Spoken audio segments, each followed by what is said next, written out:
gynecologist appointment this morning. Oh, sorry, I'm not a morning person. Yeah, so I'm gonna vlog a little bit about it and talk about this because this is kind of one of those shitty things that trans guys have to do, and it's important not to put it off too much because making sure everything is fine and you're healthy is important, and just because it's dysphoria inducing doesn't mean we can avoid these things. I've actually put this appointment off for like way too long, so yeah.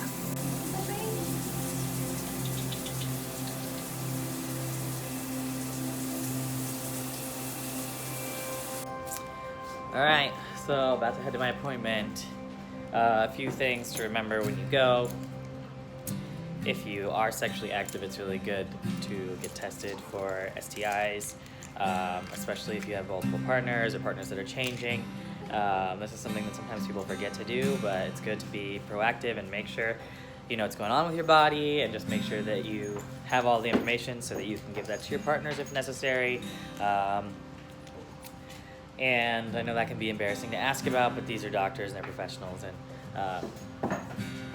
they're prepared to handle this sort of stuff. I'm wearing a comfy hoodie. I'm wearing some of my favorite boxers to make myself feel better. Took a shower because showers make me feel good. Just kind of preemptively trying to prepare myself for this. Hi, Fifi. Hi, Bubba's. You can always bring a buddy, if that'll make you feel better, to your appointment.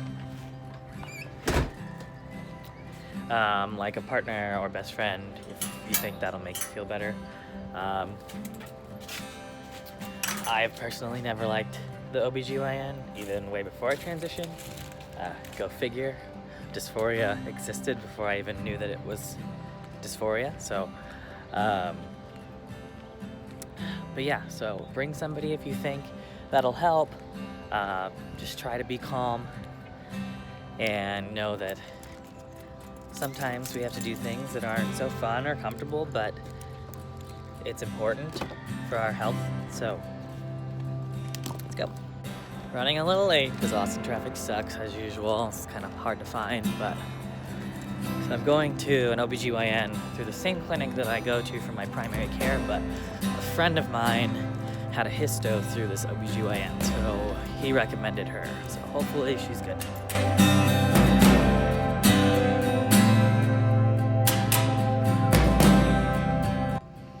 Alright, so OB appointment is done. They were super nice. They were recommended from a friend, so I figured they would be. The doctor was pretty young. She was just really nice and informative. I talked to her actually about, like, we did a little bit of kind of like a histo consult, because I'm thinking about moving my hysterectomy if my insurance covers it, because that's just a step in to get a bottom surgery one day, which is in the plans for me. So and she did a friend of mine's histo, so I think I'm probably going to try to move forward with that later this spring. We did the exam. Super quick and painless. She talked me through all of it, which was really nice. I think she could tell I was a little bit nervous. She also examined my chest, which, even though I have had top surgery, if they leave behind any breast tissue, I'm pretty sure that you can still get like cancerous cells in your breast tissue and stuff. She checked my chest and said it doesn't feel like there's any breast tissue left there, and everything looked good, but it's always good just to get everything checked out while you're there. And then I went and had blood work done to run some additional like STI stuff, just, you know, to be safe. I haven't been to the doctor to the OBGYN in about 5 years, so that was time to get all that done, and I was here anyway. So one last bit of advice for the doctor's appointment is that I hate mornings, and so like the last thing I want to do first thing in the morning is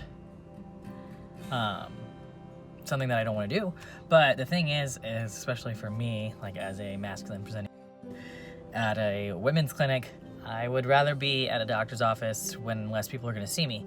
So I schedule my appointment first thing in the morning because theoretically no one will be coming out of their appointments before you unless people will be coming in because it's first thing in the morning, so there's only going to be people coming in after you. So when I was in the waiting room, there was only one other person that came in towards the tail end of me waiting, which was way nicer than being there midday when people are coming from appointments and coming into appointments.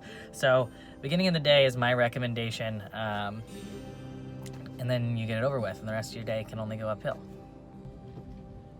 I luckily have good insurance through my work, but if you can't find an OBGYN, one that feels safe near you, if you have any LGBTQ clinics near you, like in the NYC area, Chicago, Austin has one, I'm pretty sure that LA and San Francisco do. Places like that will be really, really accommodating and respectful and great for trans bodies, but also many doctors will be, and they'll surprise you. This doctor was really, really awesome. I'm not surprised because she was recommended by a friend, but anyway, so you should, if you're over 18 and sexually active, regularly have annual checkups. So try not to put them off like I did. Like I said, it's been about 5 years.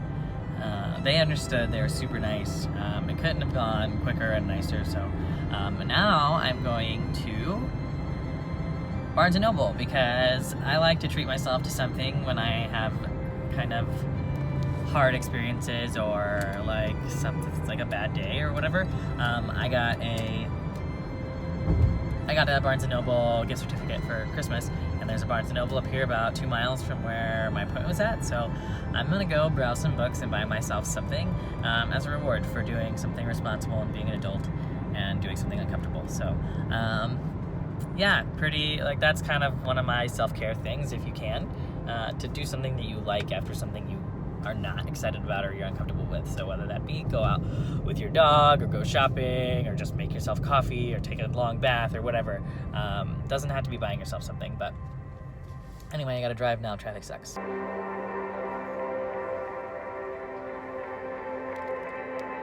some books, some coffee. This is the craziest Barnes & Noble.